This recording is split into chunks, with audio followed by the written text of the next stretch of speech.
আল্লাহ আমার রব, এই রবি আমার সব।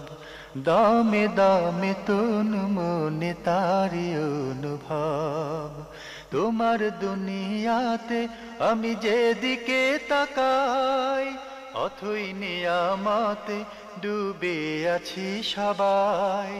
পাক পাখালির গানে শুনি তসবিহ কলো রব, তসবিহ কলো রব। আল্লাহ আমার রব, এই রবি আমার সব। আসসালামু আলাইকুম। প্রিয় দর্শক, আপনারা যারা দেশে আছেন প্রবাসে, সবাইকে জানাই অনেক অনেক প্রীতি ও শুভেচ্ছা। শুরু হলো আনটিভি আয়োজিত এবং লাভ হলো নিবেদিত অনুষ্ঠান আপনার জিজ্ঞাসা। আপনাদের সাথে আছি আমি জয়নুল আবেদিন আজাদ, আর আপনাদের প্রশ্নের জবাব দিচ্ছেন বিশিষ্ট আলেম ডক্টর মোহাম্মদ সাইফুল্লাহ। আসসালামু আলাইকুম ওয়া রাহমাতুল্লাহি ওয়া বারাকাতুহু। প্রিয় দর্শক, চলুন তাহলে জিজ্ঞাসার জগতে। শুরুতে একটি ইমেল পাঠিয়েছেন বাবুল আহমেদ। লিখেছেন, জামাতে নামাজ শুরু হয়ে গেলে জামাতে উপস্থিত হয়ে আল্লাহু আকবার বলে নামাজ শুরু করলে সানা পড়া লাগবে কি?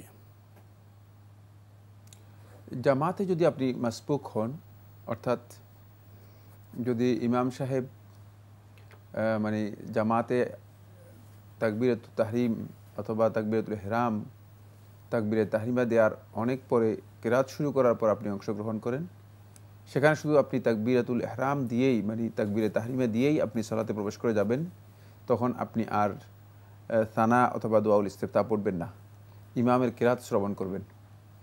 যদি এমন হয় যে ইমাম সাহেব মানে সেররি সালাতে মানে নামাজ পড়াচ্ছেন, যে সমস্ত সালাতের মধ্যে কেরাত সরবে পড়া হয় না, আওয়াজ করে পড়া হয় না, নীরবে পড়া হয়ে থাকে, তাহলে সেক্ষেত্রে আপনি তাকবীরাতুল ইহরামের পরে অর্থাৎ তাকবীরে তাহরিমার পরে আপনি দোয়াউল ইস্তিফতাহ মানে শুরুর দোয়া যেটি রয়েছে, যেটাকে সানা বলছেন, সানা আপনি পড়তে পারেন। মোবাইল ফোনে পবিত্র কোরআন শরীফ থাকলে তার ব্যবহারের আদব কি? গোসল ফরজ হওয়া অবস্থায় মোবাইল ফোন ধরা যাবে কি, জানাবেন। মোবাইল ফোনে যদি কোরআনে কারীমের মানে অ্যাপস অথবা কোরআনে কারীমের যে টেক্সট মানে আপনি বিভিন্নভাবে সংরক্ষণ করেন, সেক্ষেত্রে মানে কোরআন ওপেন থাকা অবস্থায় মানে এমন কোনো আচরণ অথবা এমন কোনো ব্যবহার করতে পারবেন না যার মাধ্যমে কোরআনের অবমাননা বোঝা যায়, মানে যার মাধ্যমে বোঝা যায় যে কোরআনের অবমাননা হচ্ছে। যেমন টয়লেটের মধ্যে সেটাকে ওপেন করা, অথবা এমন কোনো অবস্থা ওপেন করা যে অবস্থাটি মূলত স্বাভাবিকভাবে মানে সুন্দর অথবা মার্জিত নয়, এই অবস্থা আপনি সেটা ওপেন করবেন না। এটাকে স্পর্শ করার জন্য, মোবাইল ফোন স্পর্শ করার জন্য আপনার উজু শর্ত নয়, গোসল শর্ত নয়। কারো উপর যদি গোসল ফরজ হয়ে থাকে, অর্থাৎ তিনি যদি জুনুব হন, অর্থাৎ এমন অপবিত্র অবস্থায় যে তার উপর গোসল ফরজ হয়েছে, এই অবস্থায় তিনি মোবাইল ফোনে স্পর্শ করতে পারবেন, যদিও এর মধ্যে কোরআনে কারীমের অ্যাপস রয়েছে, তিনি স্পর্শ করতে পারবেন। এতে কোরআনে কারীমের অবমাননা হবে না, এটি তার জন্য জায়েজ রয়েছে। যেহেতু এটা মূলত অ্যাপস যখন থাকবে ভিতরে, তখন এটা মূলত একটা ডিভাইস, এর কিছুই না। আমরা জানি যে মূলত মানে প্রত্যেকটা ডিভাইসের ভিতরে মানে শুধুমাত্র এমন কিছু জিনিস আছে যেগুলোর মধ্যে কোনো মানে ইমেজ আছে, কিন্তু আর কিছুই নেই যেগুলোর মধ্যে। সেখানে আপনি মানে এটা পুরোটা ভিন্ন ভিন্ন করে যদি পার্টস মানে খুলে ফেলেন, তাহলেও কিন্তু আপনি সেখানে তালাশ করে মানে কোরআনের একটা অক্ষর পাবেন না, মানে কারণ হচ্ছে এটা ভিন্ন একটি মানে বিষয়। তাই মানে এটাকে কোরআন মনে করার বিষয় নয়, এটা হচ্ছে ডিভাইস, এটা কোনো সন্দেহ নেই। তবে যখন ওপেন করবেন তখন কোরআনে কারীমের মানে যেহেতু আপনি কোরআনে কারীম ওপেন করেছেন, এই জন্য এই অ্যাপস ওপেন করার কারণে এর একটা ভিন্ন তাজিম থাকবে, যেমনি কোরআনে মর্যাদা যেভাবে রয়েছে ঠিক এই ধরনের একটা মর্যাদা সেখানে থাকবে। প্রিয় দর্শক, আমাদের হাতে আরও একটি ইমেল, এটি পাঠিয়েছেন মাশরুফ রব্বানি। আগের ইমেল আপনার আরও অনেক প্রশ্ন রয়ে গেছে, আপনি জানতে চেয়েছেন নবী করিম সাল্লাল্লাহু আলাইহি ওয়াসাল্লামের জীবনী কোন বইটা সহি, জানাবেন। নবী সাল্লাল্লাহু আলাইহি ওয়াসাল্লামের জীবনের উপর ইতিমধ্যে অনেকগুলো বই লেখা হয়েছে, অনেকগুলো গুরুত্বপূর্ণ বই লেখা হয়েছে। তবে নির্ভরযোগ্য বইগুলোর মধ্যে আর রাহিকুল মাখতুম আপনারা গ্রহণ করতে পারেন, বিভিন্ন অনুবাদ রয়েছে, যে অনুবাদটা খুব মানে নির্ভরযোগ্য এই ধরনের অনুবাদ গ্রহণ করতে পারেন রাহিকুল মাখতুম থেকে। নবী সাল্লাল্লাহু আলাইহি ওয়াসাল্লামের জীবনের উপর মূলত ডক্টর আকরম জিয়া আল উমারি তিনি একটি গুরুত্বপূর্ণ মানে সংকলন করেছেন হাদিসের আলোকে, সেটা হচ্ছে আসিরা আন-নববিয়্যা সাহিহা। যদি আরবি জানেন তাহলে আপনি এই বইটি কালেক্ট করতে পারেন। এটি অত্যন্ত গুরুত্বপূর্ণ, 2 খণ্ডে প্রকাশিত নবী সাল্লাল্লাহু আলাইহি ওয়াসাল্লাম জীবনের উপর বই, এটাও আপনি কালেক্ট করতে পারেন। কিন্তু এটি বঙ্গানুবাদ হয়নি। যেমনিভাবে মাহদি রাসূলুল্লাহ লিখিত মানে আসিরা নববিয়্যা মিন মাসাদির আল আসলিয়া, এই বইটিও আরবি যারা জানেন তাদের জন্য অত্যন্ত গুরুত্বপূর্ণ। যে নবী সাল্লাল্লাহু আলাইহি ওয়াসাল্লামের জীবনী মিন মাসাদির আল আসলিয়া, এখানে মূলত মানে অত্যন্ত মানে তাহকিকের সাথে নবী সাল্লাল্লাহু আলাইহি ওয়াসাল্লামের জীবনের উপর সংকলনটি তৈরি করা হয়েছে, অত্যন্ত গুরুত্বপূর্ণ একটি সংকলন। আরও কিছু বই মার্কেটে আছে, একটু খোঁজখবর নিয়ে দেখতে পারেন। শুধুমাত্র মানে বই কোন বইটা কিনবো এটি এভাবে মানে জেনে নিলে যথেষ্ট হবে না। এই প্রশ্নটি আপনি মার্কেটে গিয়ে মানে একটু ভালো করে জেনে শুনে আলেমদের সাথে আলোচনা করে যে কোন বইটি নির্ভরযোগ্য এবং অথেন্টিক, এর মধ্যে সহিহ হাদিসের আলোকে লিখিত হয়েছে, সেটা একটু জেনে নেওয়ার জন্য চেষ্টা করে আপনি খরিদ করুন। সেক্ষেত্রে আমরা এক্ষেত্রে বাংলা ভাষাভাষীরা বোধহয় আর রাহিকুল মাখতুম এটা দ্বারস্থ হলে আমরা বেশ উপকৃত হতে পারি। রাহিকুল মাখতুমের মানে প্রচার হয়েছে এবং সেটি বঙ্গানুবাদ হয়েছে, পাওয়া যায় মার্কেটের মধ্যে। আপনি আরও লিখেছেন, আপনাদের প্রোগ্রাম আমার জীবনের অংশ হয়ে দাঁড়িয়েছে, কিন্তু আপনাদের সব এপিসোড ইউটিউবে পাই না, কি করব? আমার তো জানা মতে আমাদের প্রোগ্রামগুলো তো ইউটিউবে দেওয়া হয়, ব্যতিক্রম দু একটি হয়েছে কিনা আমি ঠিক বলতে পারবো না। তো আপনি আরও চেষ্টা করুন, পেয়ে যাবেন। আরও লিখেছেন, রাস্তায় হাঁটার সময় পেছন থেকে একটি কুকুর আমার হাতে লাগে, তাহারাতের জন্য কি করব? আমি শুনেছি 7 বার ধুতে হয়, সেটা কি সহি? রাস্তা হাঁটার সময় একটা কুকুর গায়ের মধ্যে লেগে গিয়েছে, হাতে লেগে গিয়েছে, এতে আপনার কিছুই করতে হবে না। মানে যদি কোনো ময়লা অথবা নাজাসাতের কোনো কিছু আপনার গায়ে বা হাতে না লাগে তাহলে আপনাকে কিছুই করতে হবে না। যে মশলাটি আপনি মানে বলেছে সেটি হচ্ছে কুকুর যদি কোনো পান অথবা খাবারের পাত্রে কুকুর যদি তার জিহ্বা দিয়ে চাটে অথবা লালা লাগায়, মানে কুকুরের লালা যদি লেগে যায়, তাহলে সেটা পরিষ্কার করার ব্যাপারে রাসূলুল্লাহ সাল্লাল্লাহু আলাইহি ওয়াসাল্লাম বলেছেন, তোমরা 7 বার ইগসিলুহু সাবআন ওয়া আফিরুহু থামিনা, যে তোমরা 7 বার ধুয়ে নাও আর 8ম বার এটাকে তোমরা মাটি দিয়ে ঘষে নাও। কারণ মূলত এটি মানে প্রমাণিত হয়েছে যে কুকুরের লালার মধ্যে বিষাক্ত জীবাণু রয়েছে, যেটি ক্ষতিকর। জিহ্বা বা লালা লাগলে, তাও পান অথবা খাবারের পাত্রের মধ্যে লাগলে, জি মানে এটি মূলত যদি মানে কুকুর গায়ের সাথে আপনার হাত লেগে যায় অথবা আপনার কাপড় লেগে যায়, এতে নাজাসাত হবে না, এটি অপবিত্র কিছুই না। আপনি আরও লিখেছেন, নামাজে সূরা পড়ার সময় আয়াতের মাঝখানে ভুলে গেলে বা মনে করতে না পারলে কি করব?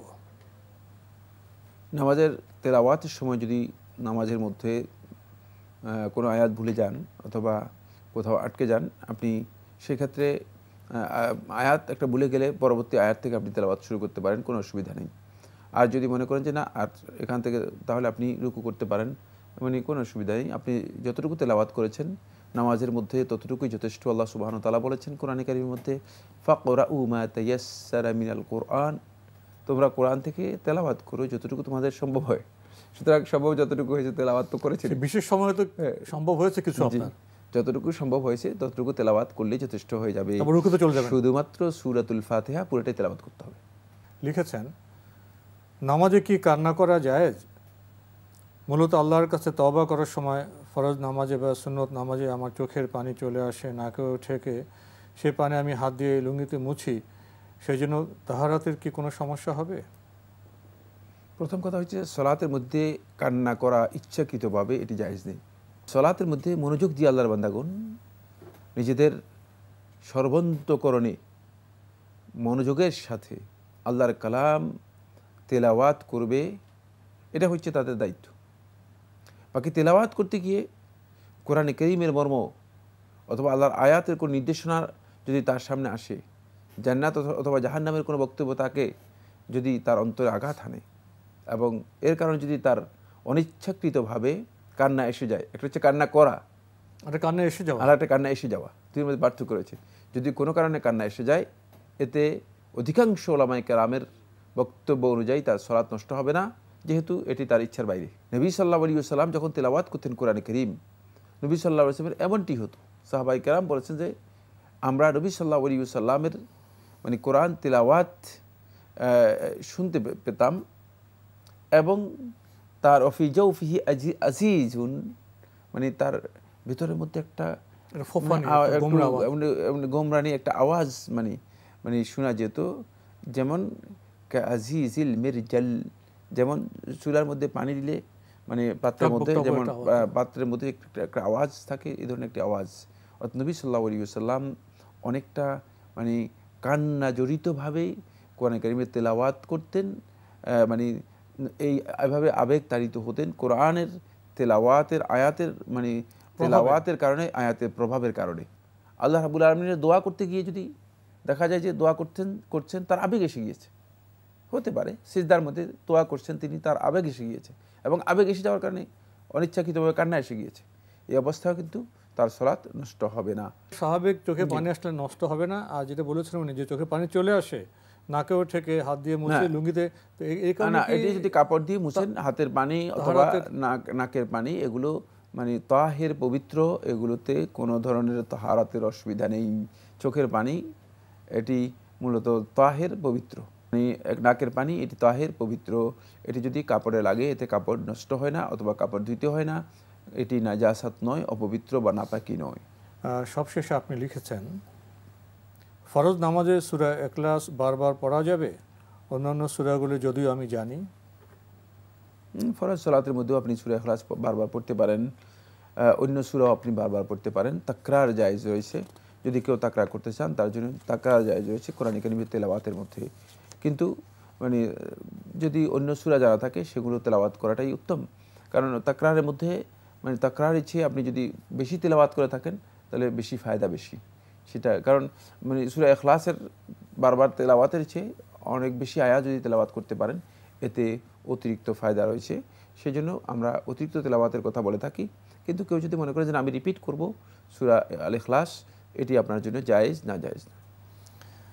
প্রিয় দর্শক, আমাদের হাতে একটি চিঠি পাঠানো হয়েছে বর্ণমালা স্কুল ও কলেজ শনি রাখড়া, ঢাকা থেকে। আপনি লিখেছেন দিনদার নয়, ইসলামের মৌলিক বিষয়গুলো মানে না, আকিদা সহি নয়, এমন লোক বিয়ের প্রস্তাব আনলে কি রাজি হওয়া যাবে? প্রশ্নেই আসে না বিয়ের প্রস্তাব সেখানে মেনে নেওয়ার বিষয়টি। কারণ হলো ইসলাম প্রথমেই যে জিনিসটি দেখবে সেটা হচ্ছে মানে মুসলিম ব্যক্তির বিয়ের জন্য, মুসলিম নারীর অথবা মুসলিম সন্তানের বিয়ের জন্য অবশ্যই মৌলিক আকীদার দিক থেকে এবং ইসলামের মৌলিক বিষয়গুলোর দিক থেকে অবশ্যই পরস্পরের একটি সমঝোতা থাকতে হবে এবং সমতা থাকতে হবে। মানে দ্বীনের ব্যাপারে সামান্যতম এখানে আপোষ করার কিছুই নেই। সুতরাং যদি কেউ এই কাজটি করে থাকেন তাহলে পরবর্তী সময়ে দেখা যাবে যে এই বিয়ে মানে বেশি দিন কন্টিনিউ করতে পারবে না এবং পরস্পরের মধ্যে একটা বিরোধ তৈরি হবে। কারণ দ্বীনের বিষয়টি আদর্শিক বিষয়, নৈতিক বিষয়। তো আদর্শিক কারণে মূলত যদি কারোর সাথে মতপার্থক্য হয়ে থাকে সেখানে মানে দৈহিক মানে সম্মিলন এটা কোনোভাবেই টিকবে না, কারণ আদর্শিক বিষয়টি অত্যন্ত গুরুত্বপূর্ণ। তাই এই ধরনের কাজে খেয়াল রাখতে হবে, যেটা সেটা হচ্ছে এই প্রথমেই এই বিষয়ে ক্লিয়ার হতে হবে যে ইসলামের দিক থেকে, দ্বীনের দিক থেকে মানে এদের মধ্যে মূলত মানে ঐক্যতা আছে কিনা, এরা ঐক্যবদ্ধ কিনা। যদি এক হয়ে থাকে তাহলেই পরবর্তীতে বিয়ের প্রস্তাব গ্রহণযোগ্যতা লাভ করবে এবং কি এদের সাথে সুসম্পর্কের বিষয় আসবে। কিন্তু সুসম্পর্ক নয়, কোনো ধরনের সম্পর্ক থাকবে না যদি ইসলামের সাথে তাদের দ্বিমত থাকে বা ইসলামের মৌলিক কোনো বিষয়ের সাথে দ্বিমত থাকে। যেমন ওই ব্যক্তির সাথে আপনার বিয়ে মানে বৈধ হবে না যে বলে থাকে কোরআনের সব বক্তব্য ঠিক আছে কিন্তু একটা দুইটা বক্তব্যের ব্যাপারে আমার কি রয়েছে, আপত্তি আছে, এতটুকুই যথেষ্ট। মানে তার সাথে মানে ইসলাম মানে তার সাথে কোনো প্রকার সম্পর্কের জন্য সকল প্রকার সম্পর্ক তার সাথে হারাম হয়ে যাবে মানে যদি এই ধরনের বক্তব্য কোনো ব্যক্তির মুখ থেকে আসে। কারণ হচ্ছে এই এতটুকুই যথেষ্ট তার কুফুরির জন্য, ইসলাম থেকে বেরিয়ে যাওয়ার জন্য। এই জন্য খুবই খেয়াল রাখতে হবে যে আকীদাগত বিষয় যেগুলো রয়েছে, ইসলামের মৌলিক বিষয় যেগুলো আছে সেগুলোর ব্যাপারে সামান্যতম মুসলিমগণ মানে আপোষ করবে না। আমার এই বিষয় যেগুলো খুঁটিনাটি বিষয় হতে পারে, ছোট বিষয় হতে পারে, ইজতিহাদি বিষয় হতে পারে, সেগুলোর সাথে যদি কারোর সাথে দ্বিমত থাকে, দ্বিমত হতে পারে, এতে কোনো অসুবিধা নেই, এতে নৈতিক ও আদর্শিক কোনো বিপর্যয় তৈরি হবে না। আমরা জানলাম, প্রিয় দর্শক আরও লিখেছেন আল্লাহ তাআলার দুই হাত রয়েছে, এটা তার গুণ, এই বিষয়টি বুঝিয়ে বলবেন? আল্লাহ রাব্বুল আলামিনের মানে যে সমস্ত সিফাত রয়েছে তার মধ্যে একটি সিফাত হচ্ছে আল্লাহ রাব্বুল আলামিনের দুটি হাত আছে। বাল ইয়াদাহু মাবসুতাতানি, কোরআনে কারীমে আল্লাহ সুবহানাহু ওয়া তাআলা বলেন তার দুটি হাত সম্প্রসারিত। বান্দাদের জন্য আল্লাহ রাব্বুল আলামিন এই দুটি হাতকে উন্মুক্ত সম্প্রসারিত করে রেখেছেন, যাতে করে বান্দার মানে যা প্রয়োজন আছে, বান্দার যা দরকার আছে সব কিছু আল্লাহ সুবহানাহু ওয়া তাআলা অবারিতভাবে মানে অসংখ্য অগণিত আল্লাহ রাব্বুল আলামিন বান্দাদেরকে দিয়ে যাচ্ছেন। এটাই এখানে মানে আল্লাহ রাব্বুল আলামিন তার দুটি হাতকে যে সম্প্রসারিত করে রেখেছেন এর প্রকৃত কথা। এখন আমাদেরকে এখানে থেকে যেটি বিশ্বাস করতে হবে সেটি হচ্ছে এই আল্লাহ রাব্বুল আলামিনের দুটি হাত রয়েছে, কিন্তু এর অর্থ হাত বলতে কি এই মানুষের হাতের মতো? কিসের হাতের মতো? যদি বলেন মাখলুকাতের মানে সৃষ্টি জগতের কোনো কিছুর সাথে এর মানে মতো রয়েছে, সৃষ্টি জগতের কোনো কিছুর আমার হাত আপনার হাত অথবা কারো হাতের মতো রয়েছে, তাহলে এটি সম্পূর্ণরূপে আল্লাহ রাব্বুল আলামিনের মানে এই সিফাতকে অস্বীকার করার মতো। কারণ আল্লাহ রাব্বুল আলামিনের কোনো সিফাতকে মানে মাখলুকাতের কোনো বৈশিষ্ট্যের সাথে, মাখলুকাতের কোনো সিফাতের সাথে, মাখলুকাতের কোনো গুণাবলীর সাথে তুলনা দেয়া জায়েজ নেই। যদি কেউ তুলনা দিয়ে থাকেন তিনি এখানে পথভ্রষ্ট ও বিভ্রান্ত আকীদার মধ্যে রয়েছেন। তাহলে আল্লাহ তাআলার হাত বলতে কি বোঝায়? মানে আমরা এতটুকুই বুঝি মানে আল্লাহ রাব্বুল আলামিনের সত্তার সাথে সামঞ্জস্যপূর্ণ তার হাত আছে, তার হাত আছে সেটা আল্লাহ তাআলার সত্তার সাথে তার মতো, মানে এতটুকুই আমরা বিশ্বাস করি। এর বাইরে এর কাইফিয়ত, এর ধরন কি, এর রূপ কি, মানে এটা কোন প্রকৃতির, এই ধরনের প্রশ্ন করাটাই বেদাত। যদি কেউ প্রশ্ন উত্থাপন করেন তাহলে তিনি মূলত বেদাতে লিপ্ত হচ্ছেন এবং তার এই কাজটি বৈধ নয়। শুধুমাত্র আমরা ঈমান আনবো, ওয়াল ঈমানু বিহি ওয়াজিব, কিন্তু আমরা জানি না এই হাত মূলত মানুষের হাতের মতো, কার হাতের মতো আন্দাজ অনুমানের উপর এখানে বক্তব্য দেওয়ার এতটুকু সীমাবদ্ধতা মানে আমাদের রয়েছে। সেটা হচ্ছে এই যে আমরা এর ধরন সম্পর্কে কিছুই বলতেও পারবো না, কিছু জানিও না, যেহেতু আল্লাহ সুবহানাহু ওয়া তাআলা অথবা তার রাসূল সাল্লাল্লাহু আলাইহি ওয়াসাল্লাম এই সম্পর্কে কিছুই বলেননি, সেই জ্ঞান আমাদের নেই। তো আজকে আমাদের এখানে শেষ করতে হচ্ছে। আপনাকে অনেক ধন্যবাদ। আপনাকে অশেষ ধন্যবাদ। প্রিয় দর্শক, আমরা এতক্ষণ দেখছিলাম এনটিভি আয়োজিত এবং লাভ হলো নিবেদিত অনুষ্ঠান আপনার জিজ্ঞাসা। আমাদের অনুষ্ঠান আপনারা এনটিভি অনলাইনেও দেখতে পারবেন, ভিজিট করুন www.ntvbd.com। এছাড়া ইউটিউবে এবং আমাদের ভেরিফাইড ফেসবুক পেজেও অনুষ্ঠান দেখতে পারবেন। প্রিয় দর্শক, চিঠি লিখুন, প্রশ্ন পাঠান আমাদের ঠিকানায়। পরিচালক আপনার জিজ্ঞাসা, এনটিভি, বিএসসি ভবন, 7ম তলা, 102 কাজী নজরুল ইসলাম এভিনিউ, কারওয়ান বাজার, ঢাকা 1215। আপনারা ইমেলও করতে পারেন। আমাদের ইমেল অ্যাড্রেস আপনার জিজ্ঞাসা @ntvbd.com। মহান আল্লাহ আমাদের সবাইকে নিরাপদে রাখুন, রাখুন শান্তিতে। আসসালামু আলাইকুম।